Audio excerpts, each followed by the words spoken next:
ಏನೇ ಹಾರಕ್ಕೆ ಜ್ಞಾಪಕ ಬಂದ್ಬಿಡ್ತಾ ನಿಮಗೆ? ನನ್ನನ್ನು ಬಿಟ್ಟು ಏನಾದರೂ ಹಾರೋ ಯೋಚನೆ ಮಾಡಿದ್ರೆ ನಿನಗೆ 6 ಫಿಲಮ್ ತೋರಿಸ್ಬಿಡ್ತೀನಿ. ರೀ ಬಿಡ್ರಿ ಅವಳ ಕೈನ. ಯಾಕ್ರಿ ಅವಳಿಗೆ ಹಿಂಸೆ ಕೊಡ್ತಾ ಇದ್ದೀರಾ? ಮರ್ಯಾದೆಯಿಂದ ನಿಂತ್ಕೊಂಡ್ರೆ ಸರಿ, ಇಲ್ಲದ್ರೆ ನೀನು ಗ್ರಾಚಾರ ಬಿಡಿಸ್ಬಿಡ್ತೀನಿ. ಏಯ್, ನೀನು ಲೇಡಿ ಗಜನಿ ಅಂತ ಈ ಲೋಕಕ್ಕೆ ಗೊತ್ತು ನೋಡೋ. ಪದೇ ಪದೇ ನೀನು ಹೀಗಾಡಿದ್ರೆ ನೋಡಿ ಜನ ಏನಂತಾರೆ ಗೊತ್ತಾ ನಿನಗೆ? ಹುಚ್ಚಿ ಹುಚ್ಚಿ ಅಂತಾರೆ. ನಿನ್ನಂತವಳನ್ನ ಹೋಗಿ ಹೋಗಿ ನಾನು ಮದುವೆ ಆಗ್ತಿದ್ದೀನಲ್ಲ, ನನ್ನನ್ನು ಜನ ನೋಡ್ಕೊಂಡು ಆಡ್ಕೊಂಡು ನಗ್ತಾರೆ. ಕೈ ಬಿಡಿ ಪ್ಲೀಸ್, ತುಂಬಾ ನೋವ್ತಿದೆ. ಏನು ಆಟ ಆಡ್ತಾ ಇದೆಯಾ? ಒಂದ್ಸಲಿ ಶ್ರೀನಿಧಿ ಅಂತ್ಯಾ, ಒಂದ್ಸಲಿ ಮದನ್ ಅಂತ್ಯಾ. ಚಿಕ್ಕ ಮಕ್ಕಳು ಅಪ್ಪ ಅಮ್ಮ ಆಟ ಆಡ್ತಲ್ಲ ಹಾಗನ್ಕೊಂಡ್ಯಾ? ಏನು ನನ್ನ ಮದುವೆ ಆಗೋ ಹುಡುಗಿ ಕೋಪ ಮಾಡ್ಕೋಬಾರ್ದು ಅಂತ ಸುಮ್ಮನೆ ಇದ್ದರೆ ಬರ್ತಾ ಬರ್ತಾ ನಿಂದು ಅತಿ ಆಯಿತು ನೋಡು.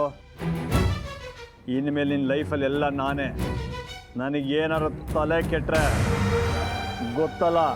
ಪ್ಲೀಸ್ ಈ ಥರ ಎಲ್ಲ ಒಟ್ಟಾಗಿ ನಡ್ಕೋಬೇಡಿ, ನೋವಾಗ್ತದೆ. ನನಗೂ ನಿನ್ನ ಜೊತೆ ಮೃದುವಾಗಿ ನಡ್ಕೋಬೇಕು ಅಂತ ಆಸೆ. ಆದರೆ ನೀನು ಪದೇ ಪದೇ ನೆನಪು ಬಂತು ಅಂತ ಕಣ್ಣ ಮುಚ್ಚಲು ಆಡ್ತಿದ್ರೆ ನಾನೇನು ಜೂಟ್ ಅಲ್ಲ. ಬಿಡ್ರಿ ಬಿಡ್ರಿ, ಅವಳಿಗೆ ಇಷ್ಟ ಇಲ್ಲ ಅಂದ್ರೂ ಯಾಕ್ರಿ ಇಷ್ಟು ಬಲವಂತ ಮಾಡ್ತಾ ಇದ್ದೀರಾ? ಬಿಡ್ರಿ. ಇವಳನ್ನ ಬಿಡ್ತೀನಿ, ನೀನು ಮದುವೆ ಆಗ್ತೀಯಾ? ಆಗಲ್ಲ, ತೆಪ್ಪಗೆ ನಿಂತ್ಕೋಬೇಕು. ಇನ್ನು 1 ಗಂಟೆಯಲ್ಲಿ ನಿನ್ನ ಗಂಡ ಆಗೋ ನಾನು ಮುಟ್ಟಿದ್ರೆ ನಿನಗೆ ಹಿಂಸೆನಾ? ನಾನು ಶ್ರೀ ಥರ ಅಲ್ಲ. 4 ದಿನ ಹೊರಗಡೆ ಕರ್ಕೊಂಡು ಹೋದ್ರು ಹೂವಿನ ಥರ ಇಟ್ಕೊಂಡು ನೀನು ಕಳಿಸ್ಕೊಡೋದಕ್ಕೆ.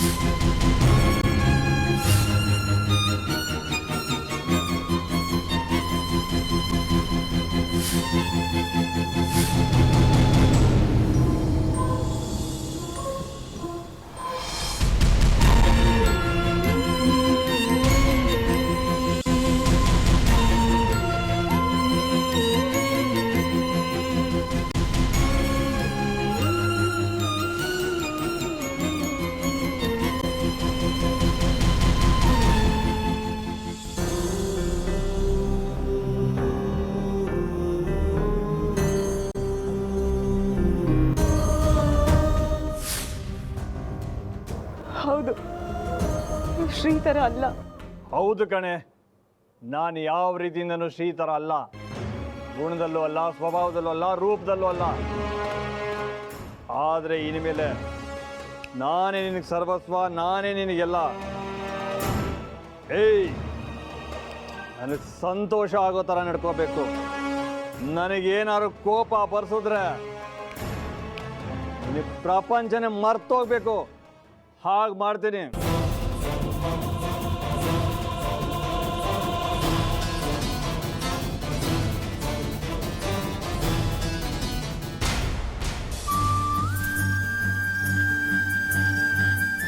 ಇಂಥ ರಾಕ್ಷಸನ್ ನೀನು ಮದುವೆ ಆಗ್ತೀಯೇನೆ ಜಾನು? ಮದುವೆಗೆ ಮುಂಚೆನೇ ಈ ಥರ ಆಡ್ತಾ ಇದ್ದಾನೆ. ಇನ್ನು ನಿನ್ನ ಮದುವೆ ಆದಮೇಲೆ ಏನೇ ಪರಿಸ್ಥಿತಿ?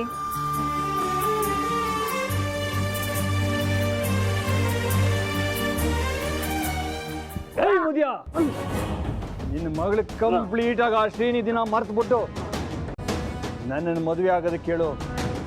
ಇಲ್ಲ ಅಂದ್ರೆ ಏನು ಮಾಡ್ತೀಯಾ? ನಿನ್ನ ಕೈ ಏನು ಮಾಡೋಕ್ಕಾಗಲ್ಲ.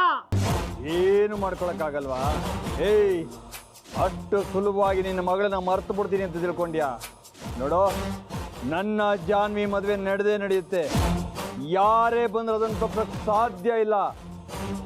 ನೋಡ್ತಾ ಇರು, ಜಾನ್ವಿ ನನ್ನ ಮದುವೆ ಆಗಲಿ, ಆಮೇಲೆ ನೀನು 1.5 ಕಾಲು ಮುರಿದು ಇದೇ ದೇವಸ್ಥಾನದ ಮುಂದೆ ಭಿಕ್ಷೆ ಬೇಡ ಕೊಡಿಸ್ತೀನಿ. ಅಪ್ಪ